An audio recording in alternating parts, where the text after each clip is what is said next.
নমস্কার বন্ধুরা, তোমরা সবাই কেমন আছো? আশা করি ভালো আছো, সুস্থ আছো। আমিও ভীষণ ভালো আছি। তো আমি তো মায়ের বাড়ি গেছিলাম, তার পরের দিন সকালবেলা উঠে দেখো ঘুগনি বানাচ্ছে। তো এই কড়াইটা হচ্ছে লোহার, তার জন্য এই কালারের।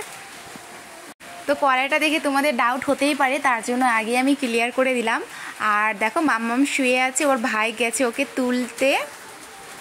তো আমি তোমাদের সঙ্গে কোনো কিছু শেয়ার করতেই ভুলে গেছি ভিডিও করতে। তারপরে একবারে রাত্রে চলে আসলাম। এখন রাত্রে দেখো খেতে বসছি। এটা হচ্ছে কুয়াশ আলুর তরকারি, আর এটা হচ্ছে মাছের ঝোল, আর এটা হচ্ছে ভাত, আর কিছু না। তো আমার হাজব্যান্ড নিতে গেল, তো হাজব্যান্ডকে খেতে দিয়ে দিচ্ছে রুটি, মাছ, আলু ভাজা আর ভাত, আর ছিল স্যালাড। তারপরে আমি চলে আসছিলাম বাড়িতে এসে তারপরের দিনকা, এটা হচ্ছে রবিবার ছিল, সেদিনকা আমি পার্কে যাচ্ছিলাম। তো মামামকে নিয়ে পার্কে চলে গেলাম। আমার হাজব্যান্ড বলল যে আমি যাব না, তোমরা দুজন গিয়ে ঘুরে আসো।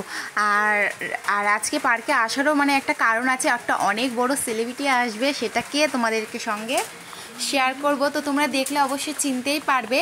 তো চলো এখন একটু ঘুরে নিই, তারপরে তোমাদেরকে বলছি।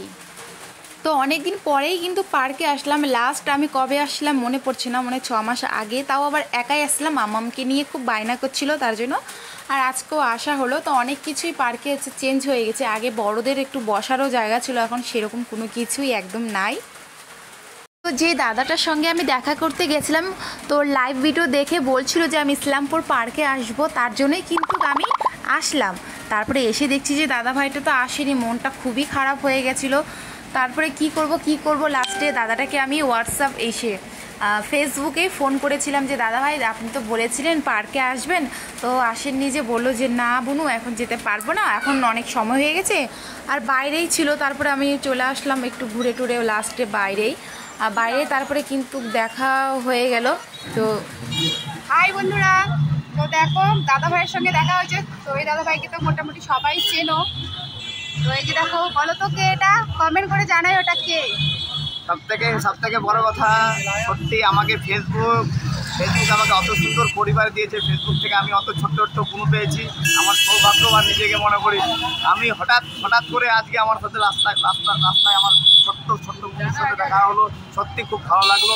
আমাকে ছোট্ট বুনুটা আজকে অনেক কিছু খাওয়ালো, মিষ্টি খাওয়ালো, খুব সুন্দর চকলেট খাওয়ালো, একটা বড় থেকে ডেইরি মিল্ক চকলেট খাওয়ালো। সব থেকে আমার প্রিয় জিনিস আমাকে লস্যি খাওয়ালো। তার ছোট্ট বুনুটাকে অসংখ্য ধন্যবাদ। আর ছোট্ট বোনটার জন্য আমার সবসময় খুব বড় ভালোবাসা থাকবে। আর সব থেকে বড় কথা, আমার ফেসবুক পরিবারে আমার যত দাদা ভাই, আমার ছোট্ট বোনরা আছে, আমার দিদি ভাইরা আছে, ছোট্ট ভাইরা আছে, আমি সবাইকে বলবো আমার ছোট্ট বোনটাকে সাপোর্ট করো, অনেক ভালোবাসা দাও। তোমরা যেমন আমাকে ভালোবাসা দিয়েছো, তোমরা আমার ছোট্ট বোনটাকে ভালোবাসা দাও। অসংখ্য ধন্যবাদ। তো হ্যালো বন্ধুরা, চলে আসলাম বাড়িতে এখন। তো দাদা ভাইয়ের সঙ্গে দেখা করতে গেছিলাম, দেখা করছি। তো খুবই খুবই খুবই ভালো, তোমাদেরকে বলে বোঝাতে পারবো না। তো ফোনের মধ্যে যতটাই ভালো, সামনাসামনি দাদা ভাইটা ততটাই খুবই ভালো, খুবই। আর দেখো আমাদেরকে জোর জবরদস্তি করে হচ্ছে চকলেট দিচ্ছে। দেখো কত বড় ফুটে জিনিসগুলো। তো অনেক বারবার করে রিকোয়েস্ট করছিল, খেতে বলছিল। তো আমরা তো এত গরমের মধ্যে কিছু খাওয়াও যায় না। এটা তো দুটো, একটা মাম্মামকে দিয়েছে, একটা আমাকে দিয়েছে। তো জোর করে আমাকে দিল। আর তো আর প্রচণ্ড পরিমাণে গরম এখন। তো চলো সবাই ভালো থেকো, সুস্থ থেকো। আবার আসবো একটা নতুন ব্লগের সঙ্গে। ততক্ষণে সবাই ব্লগটা দেখতে থাকো। আর যারা আমাকে ফলো করোনি, প্লিজ চ্যানেলটা ফলো করে দিও। আর যারা আমাকে ফেসবুক, ইউটিউব থেকে দেখছো, তারা চ্যানেলটাকে প্লিজ সাবস্ক্রাইব করে দিও। তো চলো, tata, bye bye, good night, সবাই ভালো থেকো।